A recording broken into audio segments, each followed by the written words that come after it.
Well, thanks for talking with me today. My name is Garrett Long. I'm the director of agriculture here at Troon Vineyard in the Applegate Valley in Southern Oregon. We are about 100 acres. About half of that is planted in grapevines, and the rest of the farm is a diversified, biodynamic, and regenerative organic certified operation. We've got a small flock of about 8 sheep and 50 chickens. We're doing a lot of landscaping and habitat restoration. We have a rewilding bees program. Um, and I'm in sight of our demonstration garden. That's a native plant garden. It's got more than 90 different species of native plants here. Yeah, and we're also, as a certified biodynamic farm, we're making all of our own preparations here on site and using biodynamic practices in conjunction with the regenerative organic practices to really build this diversified farming operation. We just broke ground earlier this year on about a 2-acre vegetable garden and permaculture style food forest. That's still in the process, but by the end of this year, we'll have a whole bunch more vegetables and fruit and eggs and things to offer at our on-site farm stand here. That's also under construction. So we're growing a lot in 2022. That's amazing. It says vineyard, but that's clearly like just the tip of the iceberg with all you guys do. Did it start as regenerative biodynamic, or is it something it evolved into? Like, how did you guys get started with that? Yeah, the vineyard changed hands in 2017. Denise and Brian White purchased the vineyard and immediately transitioned into biodynamic agriculture. Prior to that, it was fully conventionally farmed. The vineyard was planted in about 1972 and has gone through a couple of different owners over the years, but was one of the earliest vineyards planted out here in Southern Oregon. Is a bit of a claim to fame and a reason why we've maintained the Troon name and our Scottish heritage. We're approaching our 50th anniversary actually this summer, and we'll hold a little solstice celebration to honor 50 years of that Troon history. But this transition to regenerative agriculture to biodynamics happened with the new owners. We've been working with a biodynamic consultant named Andrew Beatty for the last about 4 or 5 years since the project transitioned.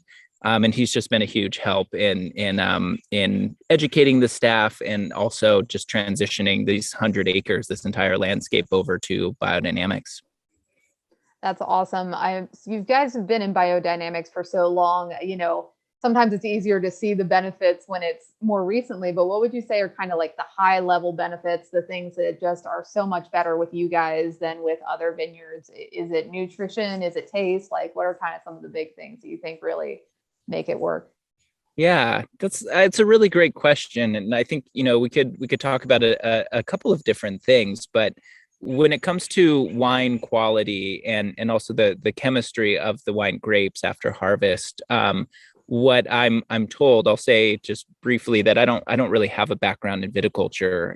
I've worked in various regenerative systems that are primarily either livestock and pasture based or orchards or fruits and vegetables. So this is my first foray into viticulture, but what I'm learning here and what I've seen in the last 6 months that I've been director of agriculture here is I understand that every year that we have gotten deeper and deeper into this transition, every year that we've been applying these regenerative practices, the health of the vines, the vigor of the vines has increased.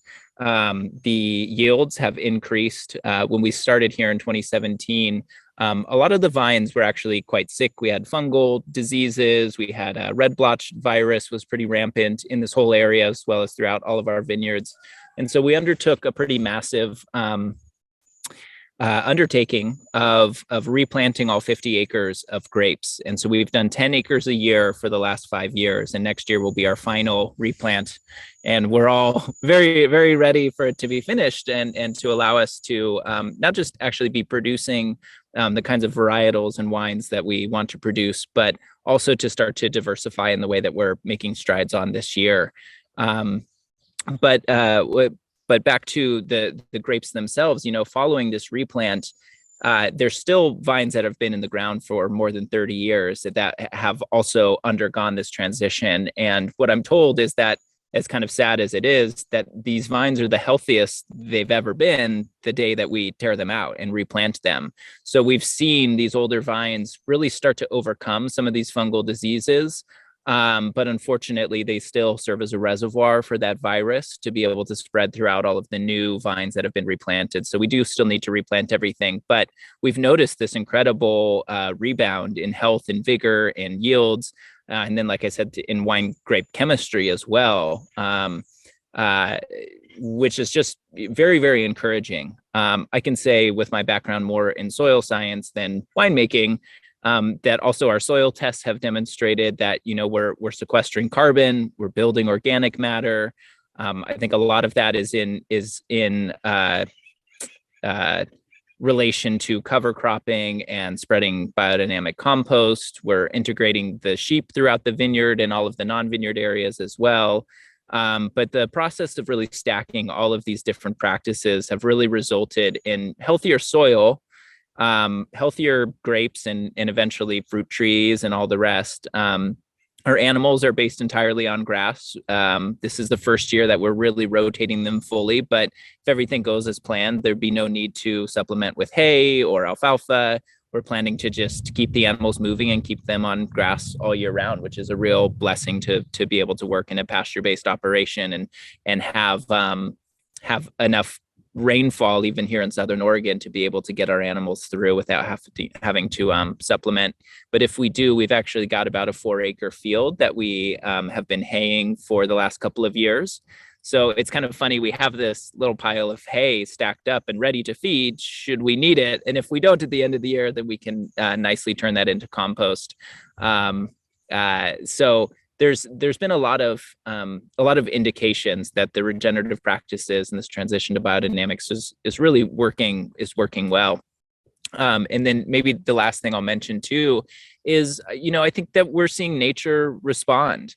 I only came here last August, but in the 5 years that we've been here, there's reports from the rest of the staff that we've seen bird populations increase as well as diversify. We have a lot more migratory birds and waterfowl coming through. We've got birds, butterflies, bees, including native bees, ground nesting bees, all of these folks, pollinators coming through.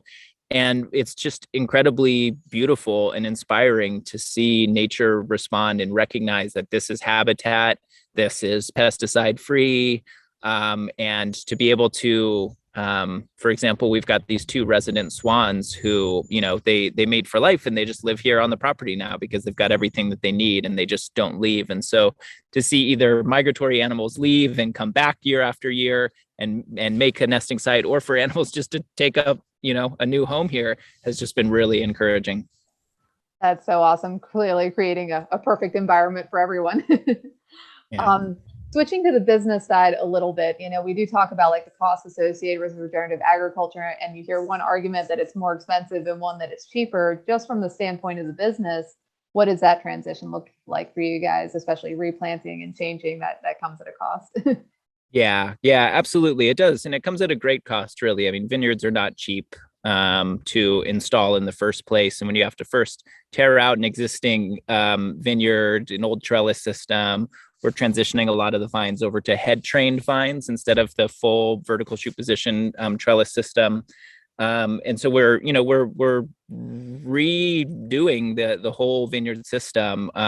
We have to also redo the irrigation system, which is sort of old and leaky, and retrofitting everything to bring it up to, kind of modern technology, utilizing things like compost tea and fertigation, and just increasing our capacity to exercise these regenerative practices. All of that does involve a really pretty substantial cost. But I think that what this transition requires, in addition to usually some kind of investor or supportive, owners, is it requires a long-term viewpoint. I think it's actually a short-term, profits over soil health mindset that got us into this current issue with modern industrial commercial agriculture, where there's such a short-term focus that you end up sacrificing health for cheaper production costs. And so, we're really taking a 10, 20, 50-year view of this project that, there won't be a return on investment for any of this vineyard work for 10 years, probably. But every year, we'll produce more and more grapes and more wine. Our goal is to get up to 10,000 cases a year when we're kind of at full capacity. And then, only then, 5-10 years in, are we going to actually expect to see some sort of income on that massive investment? And that doesn't even count the rest of the farm. So I can definitely understand the criticism that it is more expensive. And I know that's something that better than most people, farming, by your bootstraps.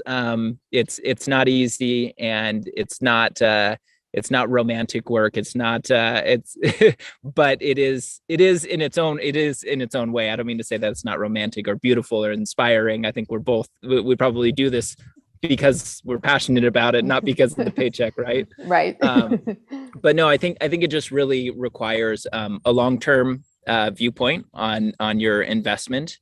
And the other thing that I think is really important about this transition is that there are certain elements of the business that are more expensive, but a lot of it is actually just changing costs, changing what we used to spend money on, and transitioning that.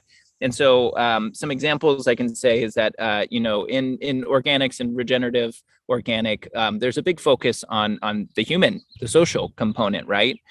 So that's part of our regenerative organic certification, or ROC, is that we are required to maintain a certification through the Equitable Food Initiative that supports year-round employment and benefits for our employees that make a living wage for this area. A team here gets trained on issues such as conflict resolution, and it's a team that's made up of management and non-management workers. And so altogether, there's so much collaboration and conversation about the human element of farming that we end up investing a lot more in our people and in our labor force than we do in, say, big tractors or equipment or expenses in that way. And I think maybe the most obvious transition of where there's just sort of like a trade-off is on inputs and fertility. So, we don't apply hardly any fertilizers. There's a little bit of like crab and shrimp hydrolysate, or just like a little bit of low NPK fertilizer that we'll inject into the irrigation lines. But for the most part, all of our fertility is coming from the compost and the cover crops and just the integration of animals. And so we're not buying in bags of fertilizer. We're not trying to replace what we're taking away. In fact, we're just supplementing the biology. We're using things like compost tea, kelp, and products like that really stimulate the microbiology to unlock the nutrition that's already in the soil. I mean, we're in these incredibly fertile valley here in the Siskiyou Mountains, and geologically speaking, there's just tons and tons of nutrition in the soil that's just waiting to be unlocked through the microbial plant symbiosis. So we've seen, just huge decreases in the expenses of those inputs. But we've traded off for buying, 400 tons of cow manure, of organic dairy manure from our neighbors, and that's the basis of our compost. And the compost is the basis of our fertility here on the whole farm. So, that's an expensive pile of manure. I'll say that much. But it's a lot cheaper than hauling in bags and bags of fertilizer, and the carbon footprint of that is also much more reduced. And I think that's another element of cost that people don't really think about, that requires that long-term view, that requires that holistic view, that requires that view of a global carbon cycle. And what is the real cost of continuing to farm in this industrial commercial way versus starting to shift towards soil health and really focusing on carbon sequestration? We know through climate change that there's a huge cost associated with continuing to farm this way and emit CO2 at these incredible rates. And those costs, be it through natural disasters or unpredictable years or crop loss due to weather or pests or whatever it might be, just that unpredictability that comes with climate change, there are great costs associated with that are really hard to plan for. I feel with ag, everything is hard to plan for, right? So now we're into costs and natural disasters and everything else. It really doesn't give you a moment to breathe with anything. Yeah, that's right. So you guys have been around doing this awesome thing for such a long time. Do you feel that the customers who buy your products have connected with you because of those reasons? Or do you feel that everything you do is kind of the secondary benefit to the product? How have your customers kind of approached this? It's really interesting to think about going back to the fact that we've been around for 50 years, and there's a lot of folks who live here in the Applegate who have known Troon. And we also have a tasting room up in McMinnville, which is in the Willamette Valley north of us. And for many years before that, it was just in the adjacent town of Carlton. And so a lot of people know Troon either through that Carlton tasting room or by coming through the vineyard here for the last 50 years. But the evolution of the management of the property, of the winemaking style, of the varietals that we're growing, we're a completely unrecognizable, operation compared to just 5, 6, 7 years ago. And so it's really interesting to talk to consumers and hear their take on this transition, And I think it's a mixed bag. There's some people who just always loved the wine the way that it was, made with a lot of new oak and a lot of inputs and interventions in the winemaking process. And some people really love that, and they come to expect that, and it's at the price point that they come to expect. And I think there's a handful of people who probably just don't love the transition. But it's really interesting. It's most interesting to me to talk to the people who knew Troon before and have watched us evolve and keep coming back in order to experience more and more. And I think that whether it's those customers who are sticking with us through the transition, or people who have found us because of the transition to regenerative or to biodynamics, or because we have, cute animals on our Instagram now, or, they're interested in bees or cover crops, or we're doing more sort of like immersive farm experiences and tours and native plant tours and things like that coming up this summer. So, there's a lot of reasons why people are coming out to experience this new direction for Troon. And I think the reasons why are as numerous as the people who come out. But it's really, I think the direction is really compelling for a lot of people. And the conversation, be it on soil health, climate change, natural wines, biodynamics, animal integration and ethical meats, there's a lot of different sort of touchstones or touch points to attract people out here. And at the end of the day, we hope that people will join us in this beautiful, tasting room garden that I'm sitting in for a glass of wine, and to experience the dynamic, vitality of the wine that I think is so expressive. It's one of the really cool aspects of wine, I think, is that it is such a reflection of terroir, and that term, as I understand it, is a reflection of place, meaning both geographic location, your climate, your soil type, and how that presents in the grapes and in the wine. But I think it's also, interestingly, it's a reflection of people and of the culture of that place. And I think that Troon has really taken strides towards cultivating, maintaining this really deep sense of culture and community, and a place for people to gather, to bring their kids and their families out here to celebrate, family milestones and things. We still are very deeply rooted in community, but there's so many other ways for people to tie in and hopefully get inspired by this new direction. And I think the wine's pretty darn good too. I think I like how we're all struggling with the same thing. How do we get this message out, and what is it that brings people there first? Is it cute animals on the internet? Is it that it's an amazing quality product? And I feel that we're also scattered trying to say, well, what is like a one good hook? Would you say there's any kind of like high level ones that have been working? But I know we're all kind of shooting in the dark, and it's per person and what resonates with them. Any like high level ones that have risen to the top? I mean, the first one that just seems obvious is just the wine. I think, again, everybody has a personal preference. You're right about that. But I think I think most people find that the wine is just so much more dynamic and compelling and expressive. There's something so interesting about the wine these days. And that's been, it's no disrespect to any of the previous winemakers or owners or anything. But I think this approach using biodynamic fruit, this, low or no intervention winemaking approach, no added sugars or water or acid or anything, no yeasts, everything's spontaneously fermented.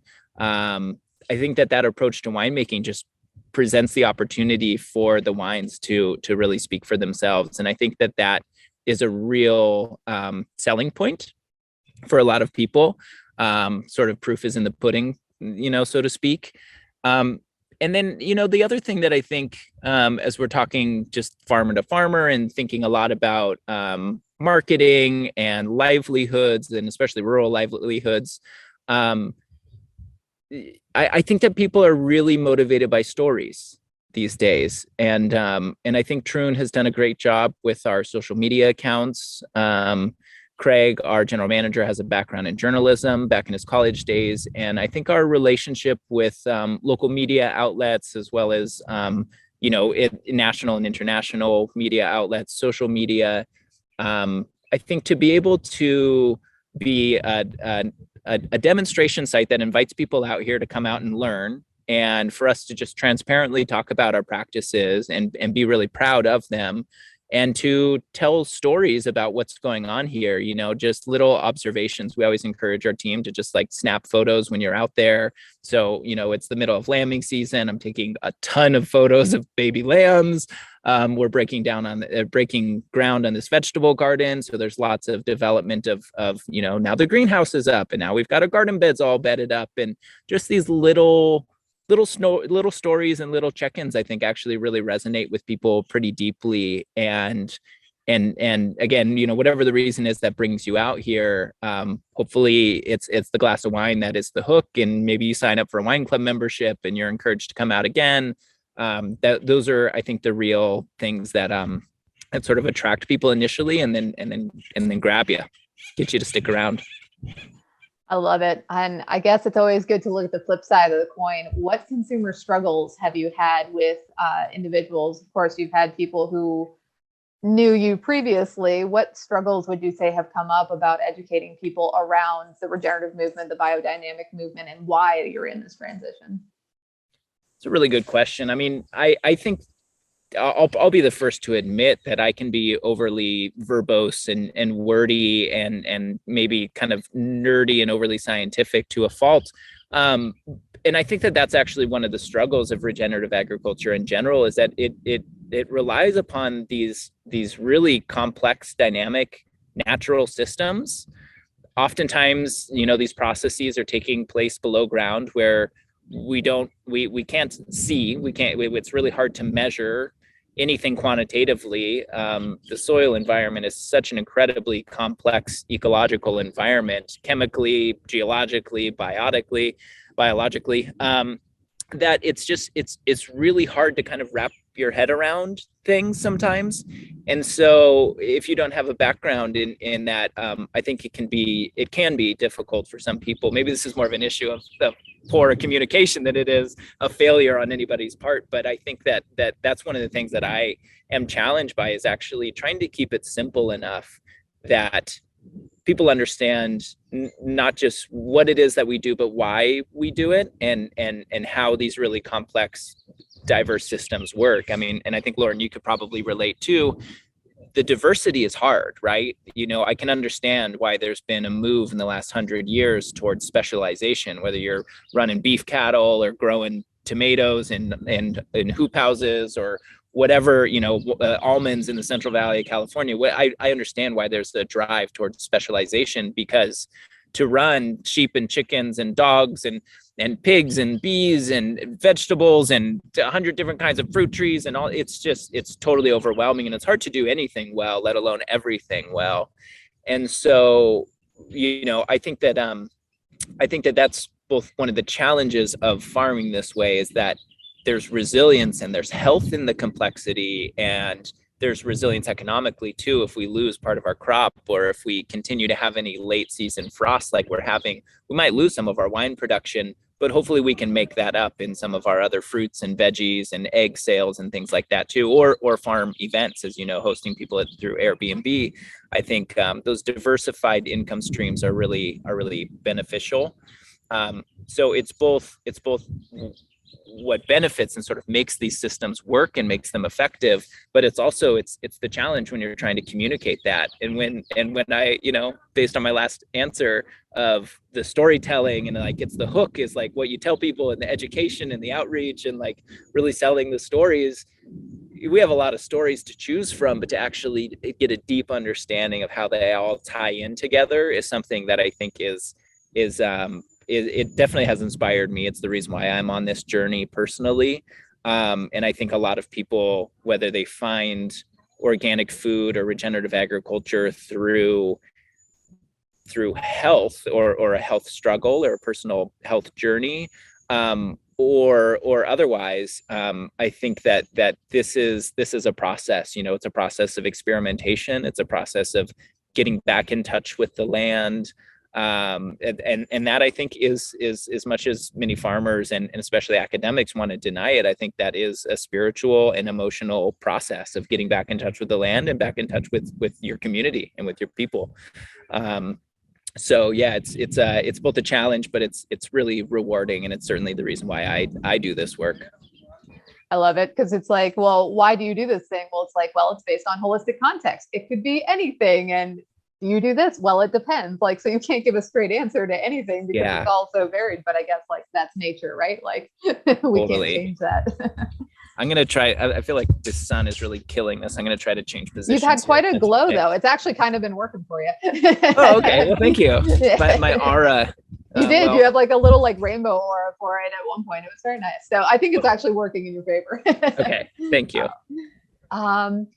So the next one, just kind of high level certifications. You did mention ROC in the beginning. I'm sure you have biodynamic certifications. Can you just give me a high level? Which ones did you choose out of the millions and why were those most important to you? And they're definitely not the cheapest. So kind of just which ones were important to you guys? Sure. Well, there's three main ones. We're organic certified by CCOF. We are Demeter biodynamic certified. We achieved that after the first 3 years. And then just last year, we finally achieved ROC, or the Regenerative Organic certification. Which level are you at on ROC right now? We're silver, and we're hoping that when we go through our audit this September, we're hoping to get gold. And I was just going to mention that a part of that achievement of gold was what I was mentioning earlier around EFI, or that social farmer and farm worker fairness certification. That's an additional certification that is a requirement for ROC at the gold level, but it's an additional certification with a whole nother certifying body that's a part of it too. So, maybe worth mentioning is that next year it's our goal to become either animal welfare certified or another animal welfare certification, to also be able to sell animal products and be ROC certified as well. So the three are organic, regenerative organic, and biodynamic, but within ROC are a couple of others, that are either in the works or will be achieved this year. And would you say you guys picked those because they're recognizable, or just that they kind of cover each section? What was kind of the big choices around those? Yeah, CCOF just sort of made sense for us. Both ROC and Demeter recognize CCOF as an organic certifier, especially out here on the West Coast. It's one of the bigger ones. So that one was sort of a no-brainer for us. When it comes to both Demeter and ROC, it wasn't taken lightly, because both the amount of compliance, paperwork, record keeping, audits and inspections, all of that it's a pretty heavy lift for both of those, and a cost, of course, as well. So the thought process behind it, partly this transition to biodynamics. I wish Craig was here to speak to it himself, but he really was the one who came on board as the GM at the same time as the owners purchased it. And it was his experience working in the wine industry for, I think, about 30 years. And every time he would have a wine where he would, think, wow, this is a really special glass of wine. What is this? And he'd turn it over and he'd see the Demeter label. There was just this consistency around, well, what makes biodynamically grown wine really that so compelling and so interesting? And so I think totally from just a winemaking standpoint, Demeter was really appealing. And I think there's a real history and association, a positive association between Demeter and the wine industry here in the US. So I think that was part of it, a big part of it. But then, there are other elements of both the Demeter certification as well as in ROC that really speak to our values as a company. The fact that Demeter requires that a minimum of 10% of the total acreage be set aside as biodiversity reserves, or these pollinator habitats. And, we've got a big 2.5 acre pond or a lake here on site with tons of waterfowl and things I was mentioning earlier. That requirement to maintain wildlife habitat and to integrate wildlife and to integrate animals, that was something that we wanted to do for the reasons of regenerating health and soil health and providing habitat for wildlife. And it's a requirement of the certification. So it's sort of, there's just good alignment, good values alignment there. And then sort of similar with the social component of ROC as well, and the animal welfare component. These are just values that we hold as a company. It's really from a top down, from the owners all the way down to every staff member here really believes in the importance of integrating, social fairness and animal welfare and soil health and all of these just into the fabric of the business. And so we're a small team here. There's fewer than 20 people on staff. And that's the folks who work the tasting room, the whole farm team and vineyard team that works out in the field. It's our winemaking crew. It's everybody here on board. And from top to bottom, there's just a real good alignment of values. And I think it's actually something, I'll speak for myself here, and I think it's true for our winemaker, Nate, as well, where we were attracted to come join the team and join the project, despite it being, hours away from, like 4 hours away from Portland, for example.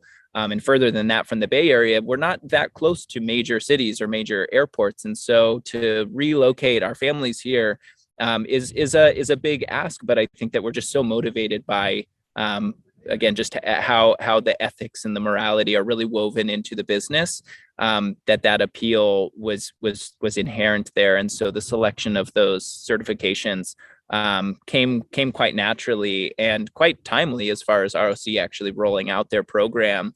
Our transition to ROC allowed us to be the first ROC winery in Oregon and the first winery in the world to actually get the ROC label on a bottle of wine, which is another thing that we're quite proud of as well. So yeah, good timing on that program and just the necessity of it. I think in terms of the greater regenerative movement is really, we really love working with the ROC folks. I love it. And I think this one's going to be too many answers, but I'll give it to you anyway. What's the future of Troon looking like? Obviously, it's diversifying, it's creating more animals, creating more wildlife, but kind of what are some big things that you're really excited about for the future? Yeah, you're right. I could probably chat you off for an hour of all of the fun things we have planned. In my world, maybe I'll just start there, and then there's a few other things I could talk about. But just on the agriculture side, getting about 80 some fruit trees in the ground this year is really exciting to me. They won't yield fruit for 3 to 5 years, but I'm really excited about planting trees for just carbon sequestration and other benefits, but also for, the future of having persimmons and figs and nectarines and peaches and plums and just every kind of stone fruit you can imagine. So I'm really excited, as well as apples. I think I failed to mention this whole time that we've got about a 2-acre cider apple orchard.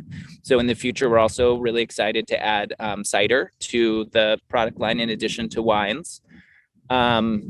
So I think, production of the fruit trees and expansion of the orchards is something that is really exciting and in the future. And on the livestock side, you nailed it. I mean, we've had half of our sheep give birth, the another half to go. And as of this morning, we've doubled the size of the flock. So if things continue in the way that they've been going, we'll triple the size of the flock just this year alone. And then, continue going up from there. And we're breeding our sheep mainly for the ability to be able to manage greater acreage and rotationally graze greater acreage right now we've got 8 sheep, or, we're not counting the babies, we've got 8 sheep on 100 acres, and we just couldn't possibly move fast enough to graze all the grass. And so, what we'd love to do, talking about those trade-offs earlier, what we'd love to do is trade off mowing and burning the diesel and having somebody sit up on a tractor, and trade that off for having somebody move around those portable electric fences and rotationally graze the whole property. If we could put down the weed whackers and the mowers, I mean, that would just be the dream. We'd know that we've really arrived in Eden here, when all of the grass is mowed by the animals. So we're going to continue breeding and expanding the chicken flock too in time. But that's another really exciting part of the future, is breeding. And then, I think if either our winemaker or our national sales director, if these guys were on the call as well, they would have a lot more to add. But I think, just to speak kind of high level about the future of wine production here, as we've replanted these vines, we'll have finished that replanting next spring.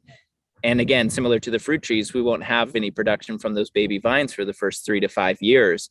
And so we're at about the lowest point of producing wine that will be this year and next year, before it really starts to kind of hit that trough and then continue up. So we'll be producing a lot more wine in the future, but also a lot more wine that feels in line with this direction that we're going. We're producing a lot of Rhone style wines and planting those varietals of a climate here that's very similar to the Rhone Valley in France. And so it's fitting to grow Syrah and Mourvèdre.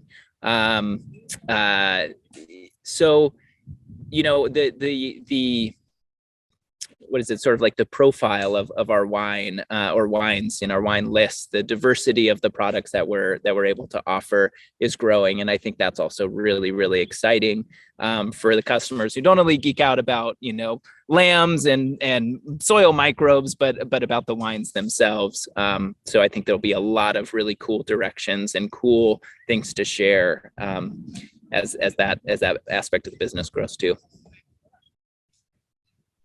I love it. It sounds like you guys are clearly going in the right direction, saving the world, and apparently all the birds and animals and things that come with it in your little area. So we're trying. I really appreciate it. Thank you so much for being here with us today. My pleasure, Lauren. Thank you. Keep up the good work yourself.